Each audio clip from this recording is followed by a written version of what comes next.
Hello, hi friends. ఇదిగోండి బతుకమ్మ పూలు చూడండి. మా సైడ్ అయితే చాలా రేట్ ఉన్నాయి.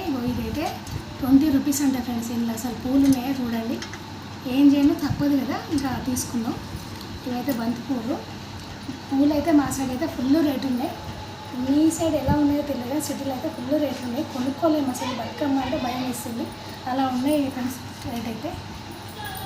ఓకేనా, ఏం చెప్పాలి. ఇక పూలు కొనాలంటే భయం వేస్తుంది. ఎలా ఉన్నాయి చూడండి రేట్లు అయితే. ఇవైతే మా చెట్టుకు కాసినాయి. ఇంకా ఇవి కూడా మేము సేవ్ చేసుకున్నాం ఇక్కడి నుంచి. ఇవి కూడా మా చెట్టుకు కాసినాయి. ఇవి కూడా ఈ ఆకులు కూడా 5 రూపీస్కి ఒక ఆకు అమ్ముతున్నారు ఫ్రెండ్స్. ఈ ఆకు కూడా 5 రూపీస్కి ఒక ఆకు అమ్ముతున్నారు. ప్రతి ఒక్కటి రేటు పెట్టి కొనుక్కోవాలి, డబ్బులు పెట్టి కొనుక్కోవాలి. ప్రతి ఒక్కటి ఊర్లో ఉన్న వాళ్ళకైతే అన్నీ సేఫ్ కదా, అన్నీ ఫ్రీగా మంచిగా కొంచెం సెలలో వెళ్ళి దొరికితే వీళ్ళు కూడా ఇస్తారు. మంచిగా మీకైతే సేఫ్టీ. మాకైతే సిటీలో ఉన్న వాళ్ళకైతే ఇవన్నీ కొనుక్కోవాల్సిందే. ఈ